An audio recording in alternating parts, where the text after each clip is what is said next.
નમસ્કાર, આપ જોઈ રહ્યા છો સ્પાર્ક ટુડે ન્યૂઝ. સુરતના આંજણા ટુર્નામેન્ટમાં નવા બનેલા 416 આવાસ 6 દુકાનના લાભાર્થીઓ માટે આજે ડ્રોનું આયોજન કરવામાં આવ્યું હતું. કેન્દ્રીય જળશક્તિ મંત્રી સી.આર. પાટીલના હસ્તે આંજણા ટુર્નામેન્ટ અને દુકાનોનો કોમ્પ્યુટરાઇઝ ડ્રો અને લોકાર્પણ કરાયું. એસએમસી આ પ્રોજેક્ટ પબ્લિક પ્રાઇવેટ પાર્ટનરશિપ ધોરણે હાથ ધર્યો હતો, જે પીપીપી ધોરણે આંજણામાં 416 ટુર્નામેન્ટ અને 6 દુકાનો રીડેવલપ કરવામાં આવ્યા છે. સી.આર. પાટીલે ટુર્નામેન્ટનું નિરીક્ષણ પણ કર્યું.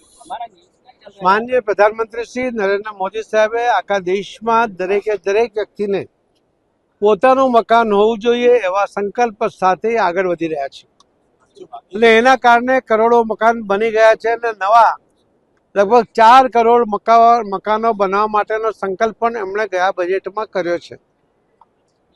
સુરત મહાનગરપાલિકા અને ગુજરાતના મુખ્યમંત્રી શ્રી ભૂપેન્દ્રભાઈ પટેલ એમના દ્વારા પણ સૂચના દ્વારા અને સહયોગ દ્વારા સુરત શહેરની અંદર પણ હમણાં સુધીમાં 30,000 જેટલા મકાનો બન્યા છે અને બીજા 50,000 મકાનો આવનારા દિવસોમાં એ બનવા માટે જઈ રહ્યા છે.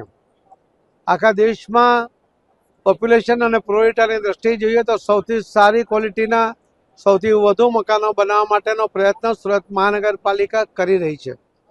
આ વિકસતા શહેરને લોકોને પણ એવી સુવિધાઓ મળી રહે અને ઝીરો સ્લમ થાય અને આખા દેશમાં પહેલી મહાનગરપાલિકા ઝીરો સ્લમની બને એના માટેનો સુરત શહેરના સૌ પદાધિકારીઓ, અધિકારીઓ, કર્મચારીઓ કામ કરી રહ્યા છે. એમને પણ હું અભિનંદન આપું છું.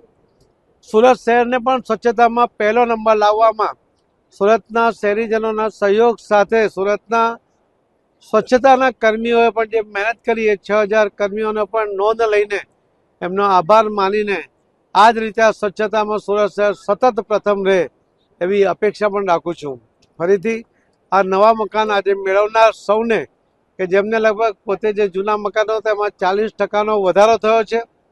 ખૂબ સારી ક્વોલિટીના અને 7 વર્ષ સુધી મેન્ટેનન્સ ફ્રી ઓર્ગેનાઇઝેશન નાનું મોટું મેન્ટેનન્સ કરશે અને બીજા 60-70 વર્ષ સુધી આ બિલ્ડિંગોનું આયુષ્ય રહેશે.